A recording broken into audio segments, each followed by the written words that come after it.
Haleluya, puji nama Tuhan. Salam sejahtera di dalam kasih kita Tuhan Yesus Kristus. Salam jumpa lagi dalam renungan 79 keluarga Jemaat GPD El Shaddai Magelang. Tuhan berkati kita semua.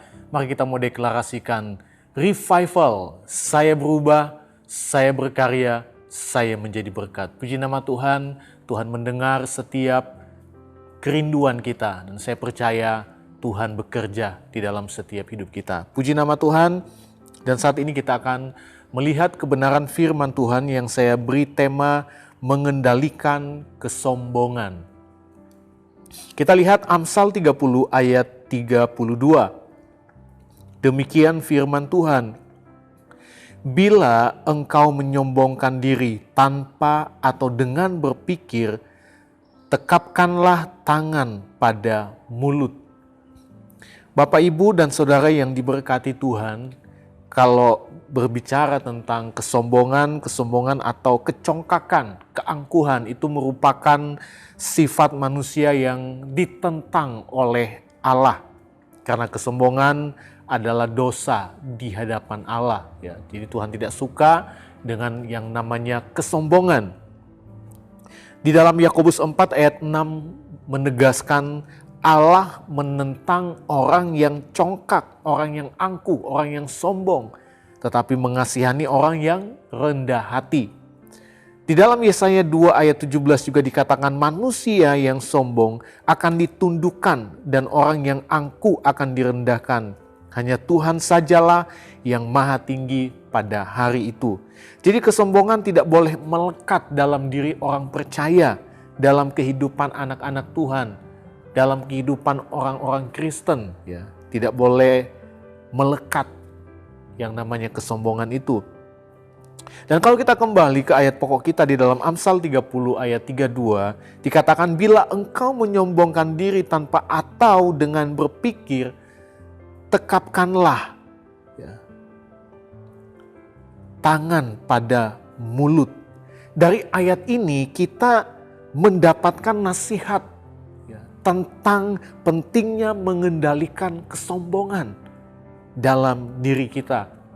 Ya, itu berarti di dalam diri kita ini ada bibit-bibit kesombongan yang berpotensi menjadi besar dan merusak setiap kehidupan kita, hati kita, rohani kita, iman kita, ya, sampai kepada perilaku kita. Ya. Jadi ada bibit-bibit kesombongan di setiap manusia. Ada bibit-bibit kesombongan. Nah, itu sebabnya kalau kita mulai menyombongkan diri tanpa atau dengan berpikir, ya, sengaja atau tidak sengaja, maka firman Allah katakan tekapkanlah tangan pada mulut atau tutup mulutmu dengan tanganmu. Tekapkanlah tangan pada mulut yang berarti kita punya kuasa untuk mengendalikan kesombongan itu di dalam diri kita. Kita punya kuasa untuk mengendalikan kesombongan. Seperti apa cara mengendalikan kesombongan? Ada 4 hal di sini. Yang pertama, tinggalkan pergaulan yang salah. Di dalam 1 Korintus 15 ayat 33 firman Allah katakan, janganlah kamu sesat, pergaulan yang buruk merusakkan kebiasaan yang baik. Jangan kamu sesat, kata firman Allah, pergaulan yang buruk. Yang berarti ya kita jangan bergaul dengan orang-orang yang sombong supaya kita tidak menjadi sombong. Ya. Pergaulan yang buruk berbicara banyak hal. Ya. Salah satunya adalah kesombongan. Ketika kita bergaul dengan orang-orang yang angkuh, kita pun akan menjadi angkuh. Ya. Itu sebabnya kita harus menghindari, tinggalkan pergaulan yang salah. Masuk kepada pergaulan yang baik. Bergaul dengan orang-orang yang hidup dalam kerendahan hati. Ya. Yang kedua, perbanyak doa penyembahan. Doa itu adalah kekuatan yang dapat meluputkan kita, bukan dari ada banyak hal, ya, bukan hanya dari hal ini ya, tetapi doa juga dapat meluputkan kita dari sikap sombong. Itu sebabnya nasihat di dalam 1 Tesalonika 5 ayat 17 berkata, tetaplah berdoa. Kenapa kita harus tetap berdoa? Karena ada banyak hal di dalam hidup ini, yang datang dalam hidup ini, yang ingin merusak kehidupan kita, yang ingin merusak pribadi kita, hati kita, rohani kita di hadapan Tuhan. Itu sebabnya nasihat firman Tuhan katakan tetaplah berdoa. Karena doa akan meluputkan kita dari banyak hal. Salah satunya adalah sifat kesombongan itu. Yang ketiga, rajin baca firman Tuhan. Dalam Mazmur 119 ayat 105 dikatakan firman-Mu itu pelita bagi kakiku dan terang bagi jalanku. Firman Allah adalah pelita yang akan menerangi setiap jalan kita. Supaya apa? Supaya kita tahu mana yang baik, mana yang tidak baik. Kita tahu mana kebenaran, mana yang tidak benar, mana yang harus kita lakukan, mana yang tidak boleh kita lakukan. Firman itu adalah pelita. Firman yang akan menerangi setiap langkah-langkah kita. Itu sebabnya mari kita baca firman Allah.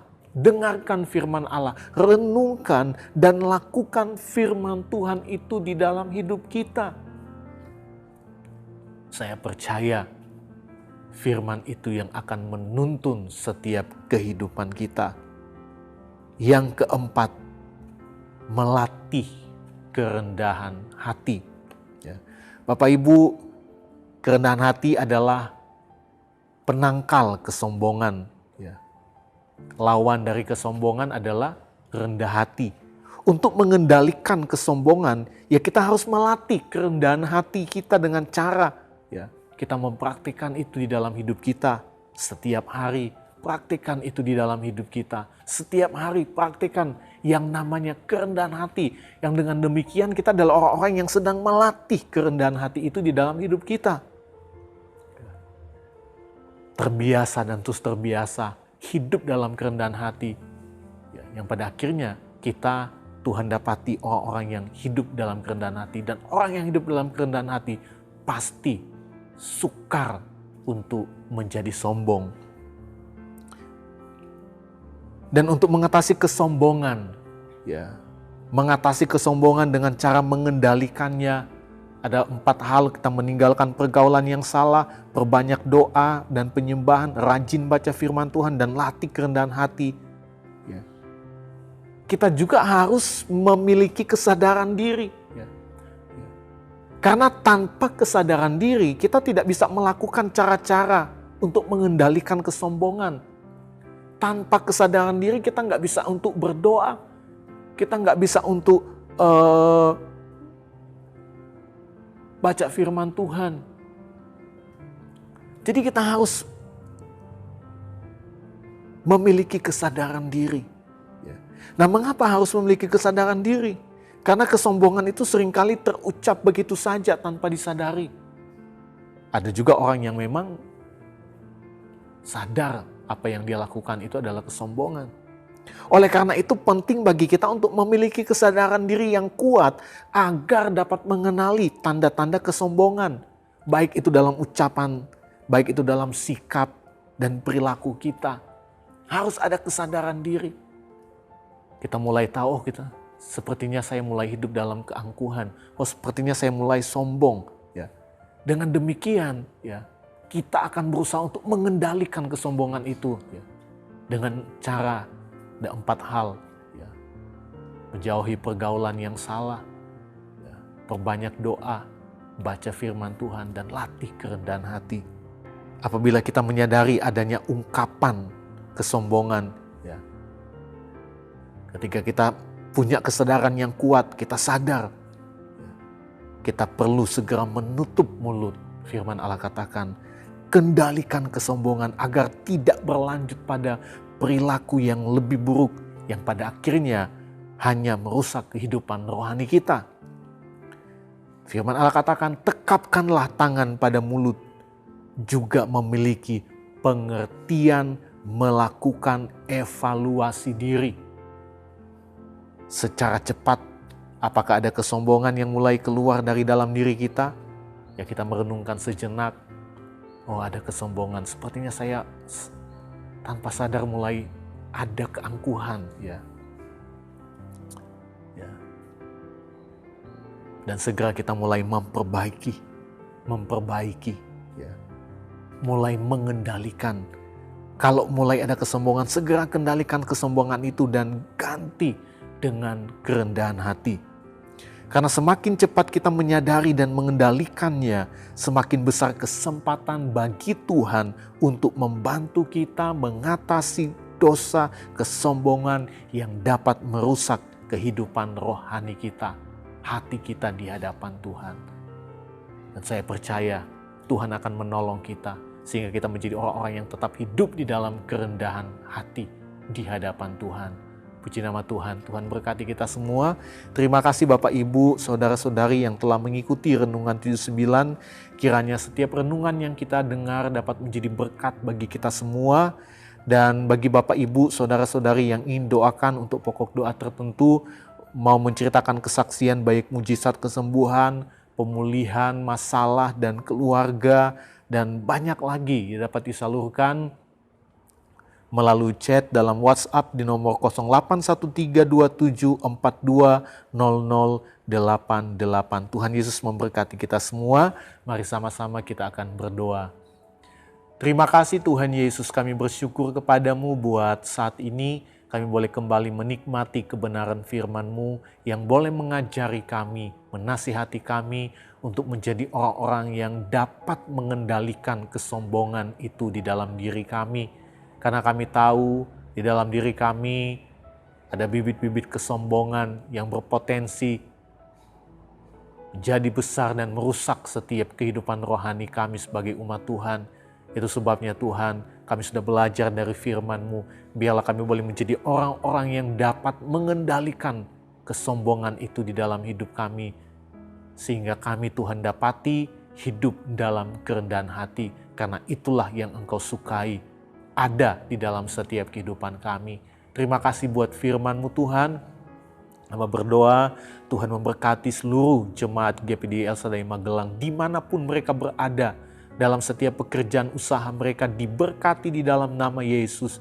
Kalau ada jemaat yang sedang sakit, kami berdoa Tuhan menjamah dengan kuasa-Mu, ada kesembuhan, ada kelepasan yang mereka boleh alami.